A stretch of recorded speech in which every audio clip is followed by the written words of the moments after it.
Bullies ripped her shirt in class. What she did next shocked everyone. A story by Heartfelt Tales. The sound of tearing fabric cut through the chemistry classroom like a blade, followed by cruel laughter that made Emma's blood turn to ice. She stood frozen at her lab station, her white button-down shirt hanging in tatters, exposing her pale shoulders to 30 pairs of eyes that seemed to burn right through her soul. Emma Patterson had always been the invisible girl. For 3 years at Westfield High, she had perfected the art of blending into the background, choosing seats in the back row, keeping her auburn hair like a curtain around her face, and speaking only when absolutely necessary. Her quietness wasn't shyness, it was survival. In a school where popularity was currency and cruelty was entertainment, invisibility had been her shield. But that Tuesday morning in October, her shield had been shattered by 3 boys who called themselves the Bully Boys: Jake Morrison, Tyler Chen, and Marcus Webb. They ruled the hallways with their swagger and their cruelty, leaving a trail of broken spirits in their wake. Emma had managed to avoid them for years, but her luck had finally run out. It started with a harmless joke during Mr. Henderson's chemistry demonstration. Jake had whispered something to Tyler about Emma's boring white shirt being perfect for their next prank. She pretended not to hear, focusing intently on her notes about molecular structures, her pencil gripping so tightly her knuckles went white.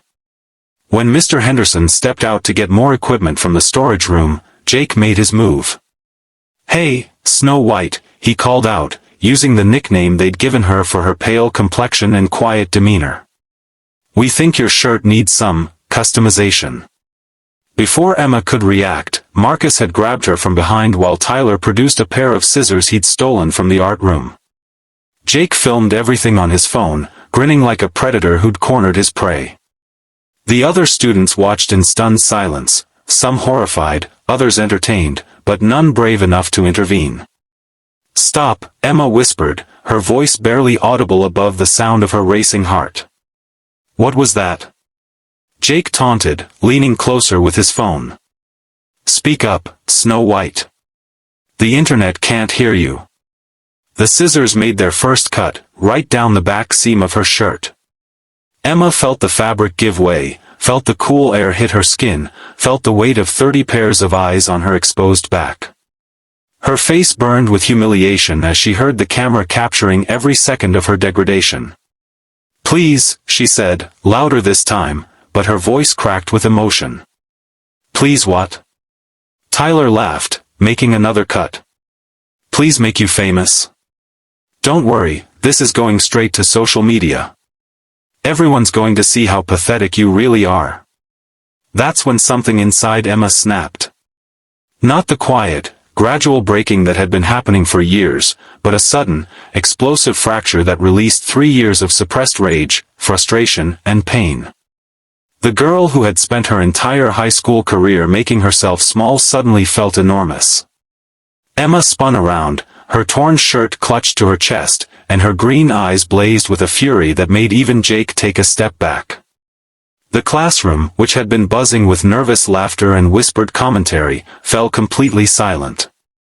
Even the fluorescent lights seemed to dim in anticipation of what was about to happen. "You think this makes you powerful?" Emma's voice cut through the silence like a sword. It wasn't the whisper they were used to, it was clear, strong, and filled with righteous anger. "You think humiliating someone makes you strong?" Before anyone could answer, Emma drew back her leg and kicked the heavy lab desk in front of her with all the force of 3 years of pent-up emotion.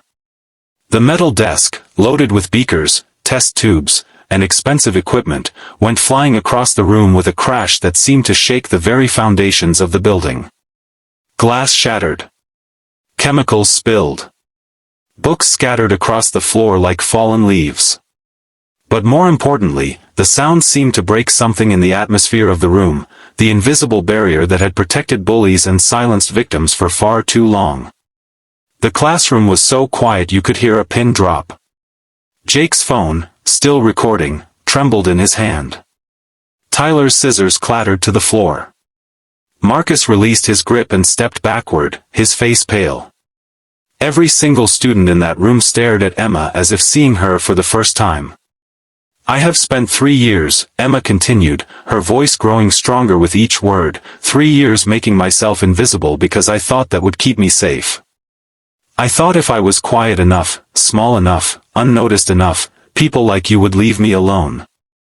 She picked up her backpack with one hand while holding her shirt together with the other, her movements deliberate and controlled despite the chaos she'd just created. But you know what I learned today? Silence doesn't protect you. It just gives bullies permission to keep being cruel. And I am done giving you that permission. Emma walked toward the door, her bare feet crunching on broken glass, but she wasn't finished. She turned back to face the classroom, and her voice carried to every corner of the room. You want to know what real power looks like? Real power is standing up when you're scared. Real power is using your voice when it shakes. Real power is refusing to let someone else's cruelty define who you are. She looked directly at Jake, whose phone was still recording. Go ahead and post your video. Let everyone see what happened here today. Let them see what happens when you push someone too far. Let them see what courage looks like. The door opened just as Emma reached it, and Mr. Henderson walked in to find his classroom in ruins and his students in stunned silence. His eyes took in the broken equipment, the scattered papers, and Emma standing in the doorway in her torn shirt, her chin raised defiantly.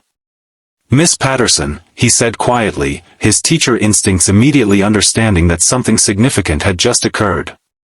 Are you all right? Emma nodded once, sharply. I am now, Mr. Henderson. I really am.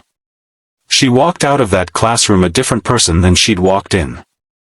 Word spread through Westfield High like wildfire, not the cruel gossip that usually followed incidents of bullying, but something else entirely. Students who had never noticed Emma Patterson before suddenly saw her in the hallways and nodded with respect. Underclassmen who had been suffering in silence began to speak up. Teachers started paying closer attention to the dynamics in their classrooms. The video Jake had been so eager to post never made it to social media. Something about Emma's speech, about the power in her voice and the dignity in her stance, made him realize that posting it would only prove her point about his own weakness. Instead, the video was quietly deleted, though the impact of that moment lived on in the minds of everyone who witnessed it. Emma's parents were called to the school, of course. There was the matter of the destroyed equipment, the disrupted class, and the incident itself. But when Principal Martinez heard the full story from the other students, who suddenly found their voices when it came to defending Emma, the focus shifted from punishment to support. The bully boys faced suspension and mandatory counseling. More importantly, they faced the realization that their reign of terror had ended not through administrative intervention or parental complaints, but through the courage of one girl who refused to be silent anymore. Emma never went back to being invisible. She joined the debate team, where her powerful voice found a new home. She started a support group for students dealing with bullying, creating the safe space she had always wished existed. She learned that her quiet nature wasn't a weakness to be hidden, it was simply one facet of a complex, strong person who had the power to choose when to speak and when to listen. Years later, when Emma graduated as valedictorian and looked out at her classmates during her speech, she could see faces in the crowd that had been changed by that October day. Students who had found their own voices, who had learned to stand up for others, who had discovered that real strength comes not from tearing others down but from building them up. Today, she told her graduating class, we leave behind the people we were and step into who we're becoming. Some of you might think you know me as the quiet girl who kicked a desk and changed everything. But I want you to know that the real change didn't happen when I found my voice, it happened when all of you decided to listen. The day Emma Patterson's shirt was torn in chemistry class was the day she learned that silence and action could coexist, that strength comes in many forms, and that sometimes the most powerful thing you can do is refuse to let others write your story for you. It was the day she discovered that being different wasn't something to hide from, it was something to celebrate.